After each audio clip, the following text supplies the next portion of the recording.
Oi pessoal, tudo bem? Vamos falar agora das antenas de banda larga, aquelas antenas que conseguem operar bem, satisfatoriamente, dentro de uma ampla faixa de frequências. Qual é o critério normalmente adotado para considerar uma antena como sendo de banda larga? Bom, é dizer que sua frequência superior de operação é pelo menos o dobro da frequência inferior. Então, uma antena que opere bem entre 1 GHz e 2 GHz já é uma antena de banda larga, por exemplo. Tá? Os principais tipos de antena de banda larga são a log periódica, as antenas espirais, as antenas bicônicas e as antenas fractais. Eu vou falar sobre cada uma delas agora. Começando pela antena log periódica, conhecida popularmente como espinha de peixe, que é bastante utilizada para recepção de TV. Ela consiste num conjunto de vários dipolos, todos eles alimentados. Então ela parece muito com a antena Yagi-Uda, mas no caso da Yagi-Uda, apenas um elemento é excitado, só uma varetinha alimentada. Na log periódica, todas as varetinhas são alimentadas.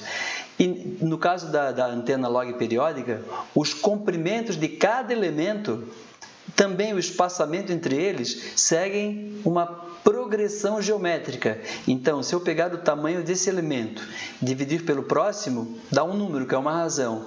Se eu dividir esse pelo seguinte, dá a mesma razão. Então, esse número se mantém. Então, ela é definida geometricamente por progressões geométricas, por uma progressão geométrica. Qual é a largura de banda dessa antena? Aproximadamente é a seguinte: ela opera a menor frequência de operação, é aquela para a qual esse elemento mais comprido é um dipolo de meia onda. Então, aqui está.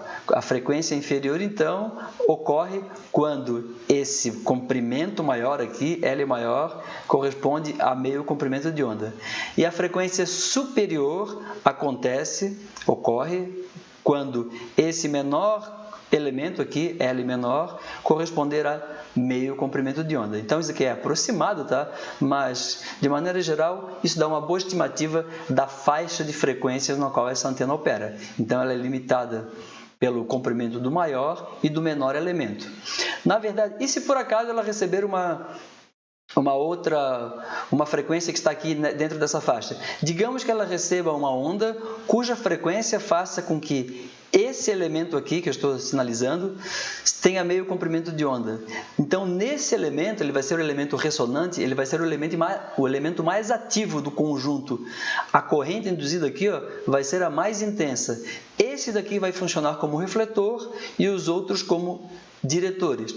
Tá? E se aumentar a frequência da onda recebida? Então, esse daqui pode ser o elemento que vai ser com a frequência maior, talvez esse seja o elemento mais próximo de um dipolo de meia onda, nessa nova frequência, então vai ser o elemento para o qual vai haver correntes mais intensas. As correntes induzidas são mais intensas. Aí esses dois aqui são praticamente refletores e aqui diretores. Então, era como se fosse, dependendo da frequência da onda recebida, ela funciona como uma Yagi-Uda, tá? Parecido com uma Yagi-Uda, tá certo? Então, ela é uma antena diretiva. Aqui está o diagrama de radiação da antena, né? Ele aponta a direção de máxima radiação e também máxima captação, é a direção do maior para o menor elemento. Quem já instalou uma antena desse tipo em cima da casa para pegar TV, tá? Captar TV, sabe que ela é diretiva. Geralmente é um sistema de realimentação de malha fechada, que fica lá uma pessoa lá em cima girando e gritando. E a outra pessoa lá embaixo na TV, tá bom, tá ruim, tá bom, tá ruim. E ela fica girando até que ela consegue apontar a antena para a direção do sinal que proporciona um maior nível de sinal recebido. Tá? Então, ela tem que ser alinhada com a direção de chegada do sinal mais intenso. Tá certo? Então, a antena log periódica. Aliás, por que o nome da antena é log periódica? Pelo seguinte, esse tipo de antena exibe características que são aproximadamente periódicas em função do logaritmo da frequência. Então, aqui tem um exemplo, ó, eu peguei um exemplo genérico, estou mostrando nesse gráfico a impedância de entrada, o módulo da impedância de entrada de uma antena log periódica em função da frequência, numa escala logarítmica. E esse gráfico é aproximadamente periódico. Por isso que o nome é log periódica. suas propriedades são periódicas numa escala logarítmica de frequência. Tá? Aqui tem o exemplo, esse aqui para recepção de TV, que fica lá em cima da casa, né? Então ela está na horizontal, porque as emissoras quase sempre transmitem com polarização horizontal, então ela está na horizontal. Tem alguns elementos aqui que são de polos dobrados, isso é feito para melhor adaptação de impedância, tá? Então tem muitas variações da antena log periódica. Aqui tem uma antena log periódica impressa, que opera na faixa que vai de 2 até 11 GHz, é uma faixa bem grande de frequência, é uma antena menorzinha também, né? Quanto maior a frequência de operação, mais compacta é a antena, isso é uma regra geral. Tá?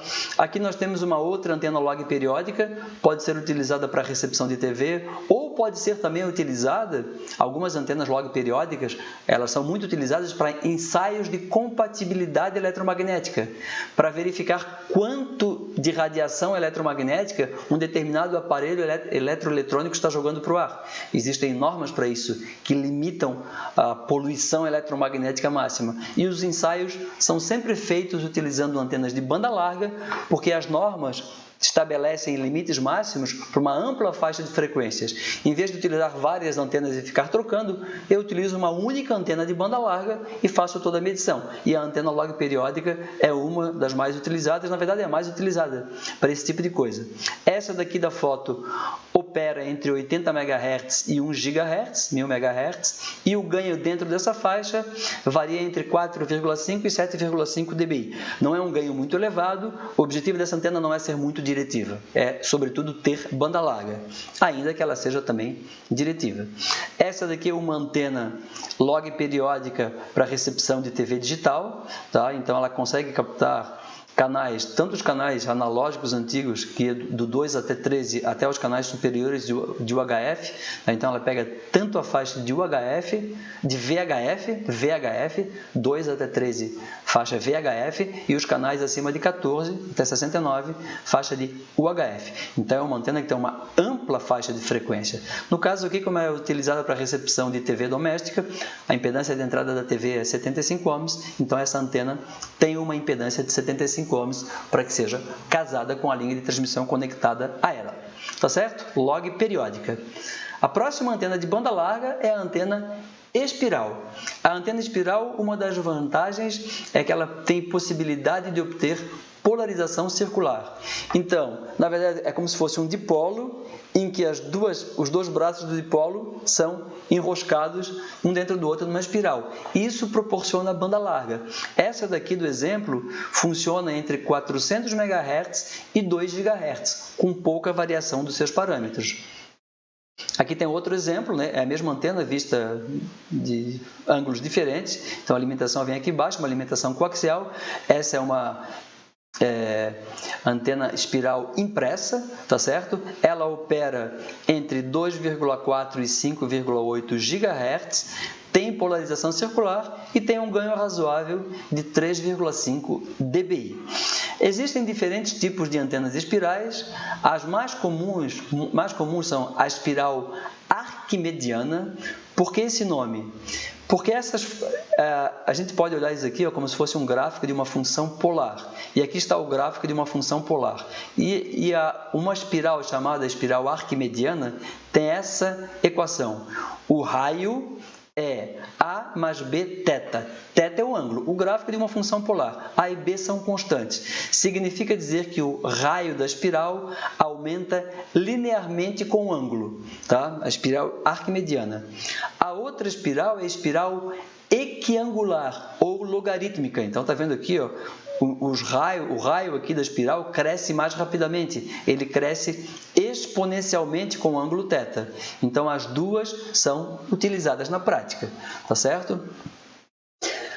Bom, essas duas que eu estou mostrando aqui, se não tiver nenhuma placa metálica por trás dela, elas vão radiar em duas direções, elas são bidirecionais, radia para cá e radia para lá. Mas em muitos casos práticos, eu quero que ela radie só no hemisfério, numa direção única. Então, é bastante comum ter antena espiral com uma cavidade, uma canequinha metálica aqui atrás. Tá? Essa antena aqui da foto, ela opera entre 2 GHz e 18 GHz, uma faixa bem ampla de frequências, e com polarização circular. Tá? A cavidade tende a diminuir um pouco a largura de banda até, mas colocando algum tipo de material com perda aqui dentro da cavidade, diminui um pouco o rendimento da antena, né? Um pouco de perda, mas aumenta a largura de banda. Quando a gente estudou cavidades ressonantes, nós vimos que o fator de qualidade, que é uma medida da seletividade, tem a ver com as perdas. Então, as coisas estão interconectadas. Por isso que é importante conhecer toda a teoria subjacente aqui de ondas eletromagnéticas para entender bem todo o restante, incluindo antenas. Tá certo?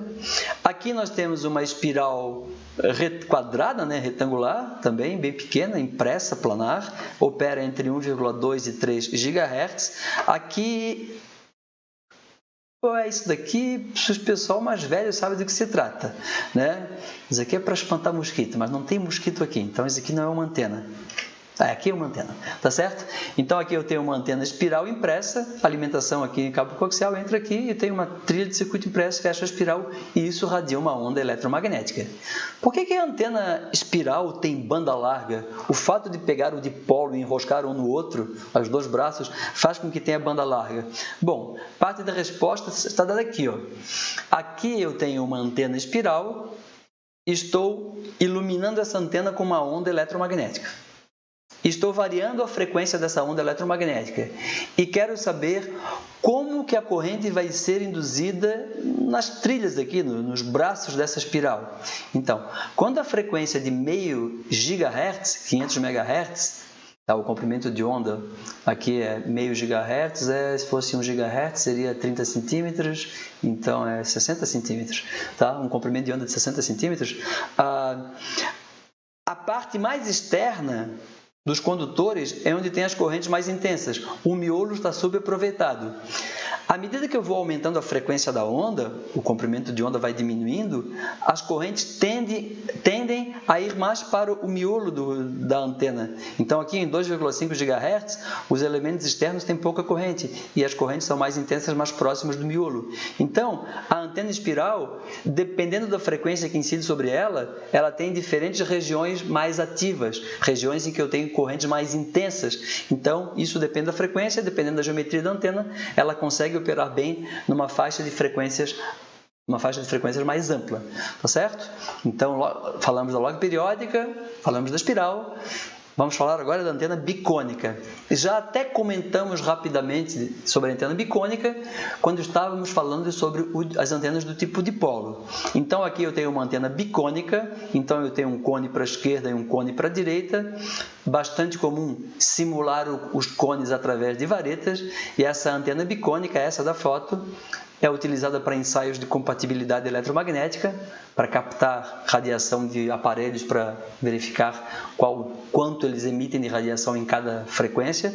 Ela opera entre 30 MHz e 300 MHz, é uma faixa de frequências bem ampla, de 10 para 1 aqui, tá?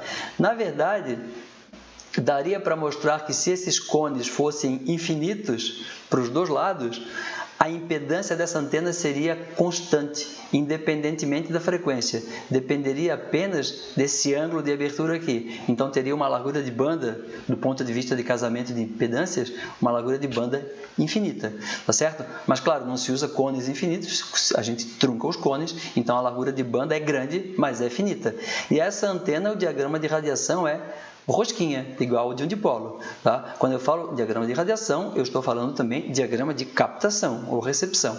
Aqui eu tenho a versão planar da antena bicônica, que é a antena gravata borboleta, tá aqui, né? Então, eu tenho um cone achatado para cá, um cone achatado para lá, e essa antena aqui, ela opera entre 6,7 GHz e 7,6 GHz. Alguém vai me dizer, peraí, mas isso não é banda larga? Na verdade, as antenas impressas têm a largura de banda muito pequena. Então, para uma antena impressa, que a gente ainda vai estudar, essa largura de banda aqui já pode ser considerada banda larga, tá? Ela permite aumentar a largura de banda de uma antena impressa convencional. Por fim, um outro tipo de antena de banda larga, tá? São as antenas fractais. O que são fractais? Fractais são formas geométricas que se repetem em diferentes escalas. Aqui eu tenho um exemplo de um triângulo de Sierpinski. Então eu posso pegar uma lupa e cada vez que eu vou me aproximando, a figura é sempre repetitiva, é sempre a mesma. Uma árvore, por exemplo, uma árvore se divide num ramo. Depois um ramo se divide em vários ramos, cada ramo se divide em vários ramos. Se eu vou olhando a estrutura de perto, ela repete a estrutura global. O litoral é uma estrutura fractal, ele é todo recortado. Se eu olhar o litoral do Brasil, é recortado. Só o de Santa Catarina é recortado. Só da ilha de Santa Catarina é recortado. Só de uma pedra do costão da Praia da Joaquina, se eu olhar de perto com uma lupa, é recortado. Então, as estruturas se repetem, são estruturas fractais. Qual é o comprimento do litoral brasileiro? A resposta certa é: depende do tamanho da régua, porque se eu começar a contornar todas as pedras do litoral, vai começar a tender a infinito o comprimento do litoral. Isso parece bobagem, mas tem aplicações de antenas, tá? Aqui tem outro exemplo de figura fractal, a curva de Koch, tá? O Koch. Por que o nome é fractal? Fractal vem de fractus, vem de fração. São figuras que têm dimensões fracionárias. Um ponto tem dimensão 0. Um segmento de reta tem dimensão 1, uma área tem dimensão 2, um volume tem dimensão 3, todas inteiras. As estruturas fractais têm dimensões fracionárias. Essa daqui, por exemplo, eu não sei exato, mas está alguma coisa tipo, sei lá, 1,22 é a dimensão. Não chega a ser uma área, mas também não é uma linha. Existem equações simples para calcular dimensão fractal. Qual é a primeira vantagem das estruturas fractais para antenas? Primeira vantagem é que elas permitem longos comprimentos em pequeno espaço. Então, aqui ó, eu tenho a curva de Koch, tá? O comprimento entre as extremidades é fixo, L0, mas fazendo as várias iterações, eu vou quebrando cada pedacinho em pedacinhos que tem sempre triângulo adicional. Fazendo isso, o comprimento total do fio, ele cresce exponencialmente. Se eu faço N iterações e se esse N cresce muito, o comprimento total do fio tende a infinito. Significa dizer que eu consigo colocar fios muito compridos num espaço pequeno. Eu consigo trabalhar com frequências baixas, comprimento de onda muito grande, num espaço pequeno. Então, aqui tem uma ilustração disso. Eu tenho dois dipolos, um dipolo convencional, com dois braços retilíneos, e um dipolo feito com curva de Koch. Os dois operam em 900 MHz. Os dois são ressonantes em 900 MHz. É a frequência central de operação, 900 MHz. E a gente vê que a estrutura fractal ela é mais compacta, porque eu consegui compactar um fio comprido num espaço pequeno. Essa é uma grande vantagem, compactação. A outra vantagem das estruturas fractais é operação multibanda. Então, aqui eu desenhei uma antena, tá meio fora de foco, uma antena pode imaginar como uma antena bow tie, ou gravata borboleta. Aqui tem um cabo coaxial, aqui um plano de terra, e aqui eu tenho um triângulo de Sierpinski, ou vários triângulos de Sierpinski. Se eu receber uma onda com esse comprimento de onda, é o triângulo, a antena como um todo, que é triangular, que vai captar essa onda.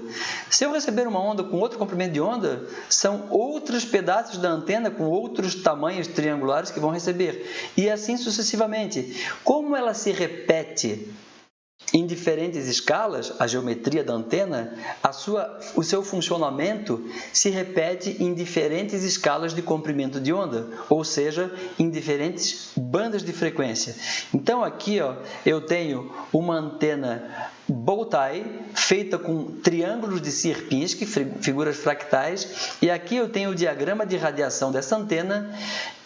nas frequências de 2, 4, 8 e 16 GHz. A gente vê que o diagrama de radiação, naquilo que é mais essencial, na forma principal, ele não mudou tanto. Alguns pequenos lóbulos secundários aqui até mexeram, mas no essencial ele não mudou. Então, essa antena aqui, ela opera numa ampla faixa de frequência e isso é uma característica da geometria das estruturas fractais, tá certo? Aqui tem um loop, uma antena de loop, o loop de Minkowski. Então, eu tenho um loop que ocupa uma área não muito grande, mas ele tem um perímetro bem grande. Então, ela consegue operar numa frequência mais baixa, mesmo sendo uma antena não muito enorme. Então, aqui compactação. Aqui outro dipolo de Sierpinski, tá? Aqui está o cabo coaxial de alimentação. Então, um braço do dipolo vai para o lado, outro braço vai para lá, uma bow tie, né? Uma antena gravata borboleta, feita com triângulos de Sierpinski.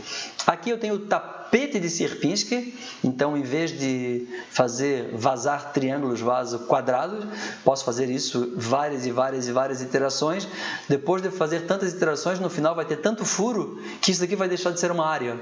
A dimensão não é mais 2D, é menos que 2D, mas não chega a ser monodimensional, é alguma coisa fracionária, tá? Por isso que é fractal. Esse tapete de Sierpinski já foi utilizado em celulares, tá? Esse celular, se eu não me engano, é um celular da Motorola, tá aqui a anteninha, tapete de Sierpinski. Em vez de colocar várias antenas, cada uma operando numa banda, a ideia seria colocar uma única antena multibanda, que opera nas diferentes bandas. Tá? Aqui, isso aqui é uma antena também, parece aquelas coisas que às vezes você chega, a maré traz para a beira do mar, né? Aqueles corais vermelhinhos, tá? Mas é uma antena fractal, e ela funciona então numa ampla faixa de frequência. Tá certo? Então, nós falamos das antenas de banda larga, log periódica, espiral, bicônica e fractal. São as antenas que operam satisfatoriamente numa ampla faixa de frequências. Na próxima aula, nós vamos falar sobre antenas de abertura, as cornetas e as antenas de fenda, tá bom? Até lá então, pessoal!